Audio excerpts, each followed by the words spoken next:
Hey y'all, welcome back to my channel. So I wanted to tell y'all a story about how I almost got myself committed to a crazy house. So one day I was just like feeling like the world was too much, and I'm never suicidal because I'm not, but I went to the hospital and I was telling the doctors like I'm crazy, I think, and I just don't want to go. I don't want to be in this world right now. Can you send me to a place like with some nice white sheets and some padded walls and a little window? I mean, you could throw in a straitjacket if you want to, or not. But I just need a break from the world. Like, I need a break from the outside world. I don't want to be a mom right now. I don't want to be an employee right now. I don't want to be a friend, sister. I don't want to be nothing. Like, I wanted to be invisible for a while. And the only thing that kept me from doing that was, at the time, I didn't have nobody to keep my kids, and my oldest was too young to be legally able to stay with my kids overnight by themselves.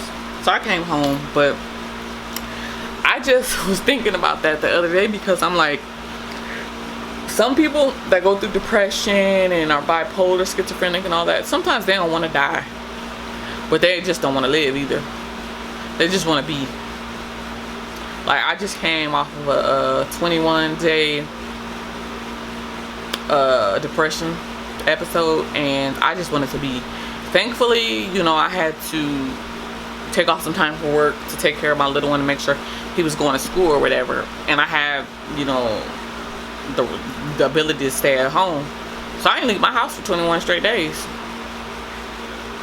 DoorDash was my friend. Amazon was my friend. Netflix, HBO Plus, YouTube, they were my friends. Like, I didn't want to exist. Like, I was watching every documentary on tornadoes.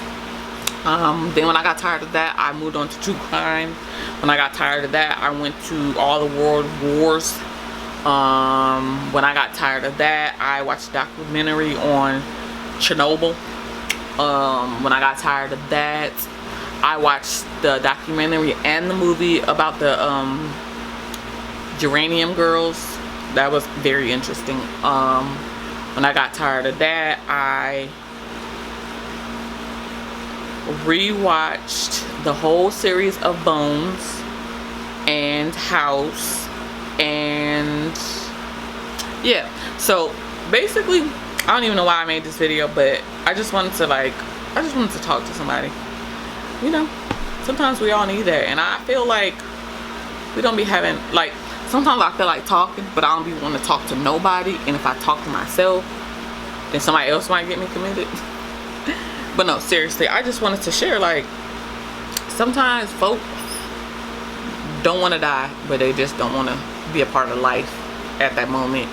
And another thing I was thinking about, like, I watched a lot of these documentaries on true crimes that are more current, are about murder suicides or about these people killing these kids. And I'm a mother, so I know being in the house with your children sometimes drives you stir crazy.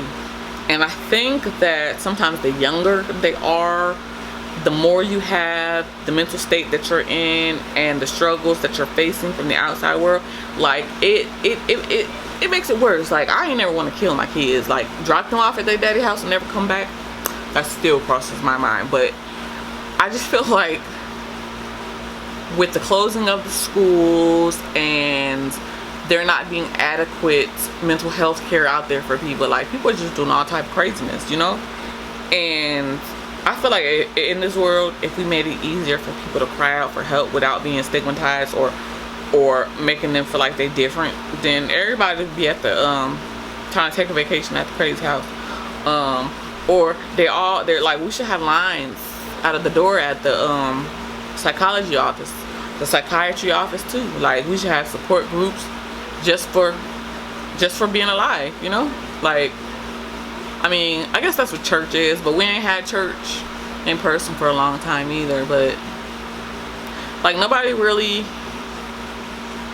in this lifetime has ever understood what it was like to live through a pandemic where the world is closed and you gotta sit at home. Like, they were saying a lot of people are getting divorced. Like, a lot of people got a lot of pets Now they sending them back because they're about to rejoin the real world, go back to work, put the kids back in school. Like, nobody prepared us for the pandemic, and there was so much focus on the economy, like giving out stimulus checks and all that stuff, but nobody, not Mr. Trump, not Mr. Biden, nobody was like, we need to check on the mental welfare of our people.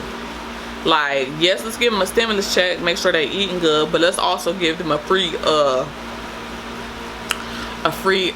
psych evaluation to see where they at, see if they're gonna kill their kids, see if they ready to kill themselves, see if they want to go shoot up the place that they work at. Like, let's check on these people. Like, we don't know how they doing. This is the first time, this our first time, what we gonna do? They ain't do that. So they should have did that. Maybe all this stuff could have been prevented, but who knows. But here we are. Go get some help if you need some. If you want to talk, like, leave me a comment, we can talk. I talk all the time. All right, y'all.